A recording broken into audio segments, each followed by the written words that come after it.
This is Chris Johnson here at the Niagara Falls Hypnosis Center. Once again, we're here with another episode of Hypnosis and Two Cute Dogs. Today's episode is going to focus on a few things to look for when you're choosing a hypnosis center.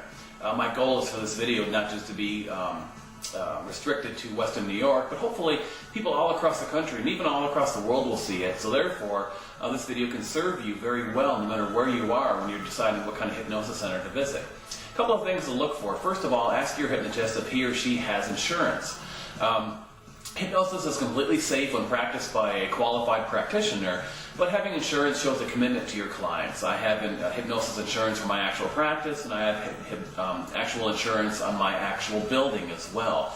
So in cases like a slip or a fall or anything untoward, it's just good common business sense. And if the folks you're looking at, considering for your hypnosis center, has insurance and it shows a true commitment to being a professional, that they're not just there to make a quick buck and get away. So look for insurance. Another thing is beware of bogus degrees. I remember when I was first getting into hypnosis, one of the people I considered mentoring with called herself a doctor, and she was based out of California. I'm not going to mention her name on the camera, but she was a doctor out of California, and then a little bit of digging, I found out it was one of those bogus doctor degrees you get online. And it's just, you pay a couple of bucks, you get the certificate, or maybe you take a couple online classes and you get this doctorate. So be really careful about people who are claiming to be a doctor or any other kind of higher degree. Check it out. Check, where did they get their degree? What kind of studies did they go through if they're making claims to be a doctor? And I'm not saying all doctors who practice hypnosis are bad. One of my mentors, Dr. Will Horton, is a worldwide traveler. He's been a doctor of psychology for 2 decades. He's got incredible amounts of experience. But as an aside, being a doctor in and of itself is not indicative of being a good hypnotist. When somebody gets a doctorate in psychology, for example, they're not taught hypnosis. They're taught a lot of other wonderful techniques and therapeutical techniques for the mind and so forth, but they're not taught hypnosis per se. So being a doctor and being a good hypnotist is not necessarily something that automatically goes together. So just a couple little things to look for. Also look for testimonials. If your hypnotist makes grandiose claims of helping people, they should be able to back it up. On my website at NiagaraFallsHypnosisCenter.com, you can see a slew of different testimonials for weight loss, smoking, stress. I've got a testimonial I just put up there on somebody having trouble swallowing pills. A litany of different things. And it's just unrehearsed testimonials, reviews from clients who've gone through our system and have experienced great results with it. Now, obviously, a testimonial does not guarantee results. When you hear these people's testimonials, it doesn't necessarily mean that's going to be you. All results may vary. Everybody is different.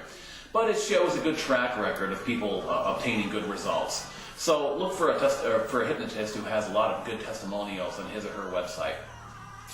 And finally, is their center held in a professional facility? We have very modern offices with clean walls, and it's just dedicated to just hypnosis. We don't do chiropractic, we don't do aromatherapy, we just do hypnosis. We're dedicated to hypnosis.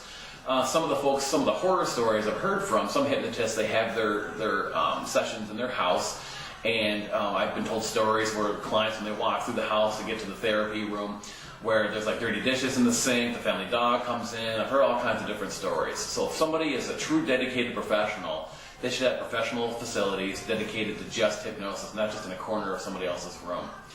So those are just a couple of things to think about. And I also want to mention too that our next training is coming up. If you've ever considered learning more about hypnosis, or if you're the kind of person who likes to help people, our training is coming up.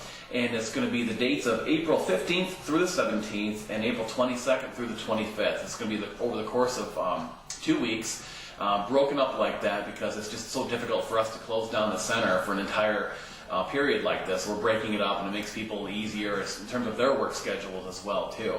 So those dates are April 15th through 17th and April 22nd through the 25th. And you get a double certification by going through our system. It's an NGH basic certification in hypnosis through the National Guild of Hypnotists.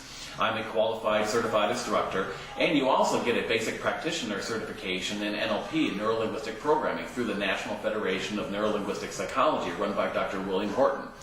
So give us a call. We can talk about it. We can let you know more what you'll learn. There's also a slew of details on the website at www.niagarafallshypnosiscenter.com that will give you all kinds of details about the kind of things you're going to learn once you come in here. It's a lot of fun, a great way to help people, fascinating, very educational, and I'm sure you'll benefit a lot from it.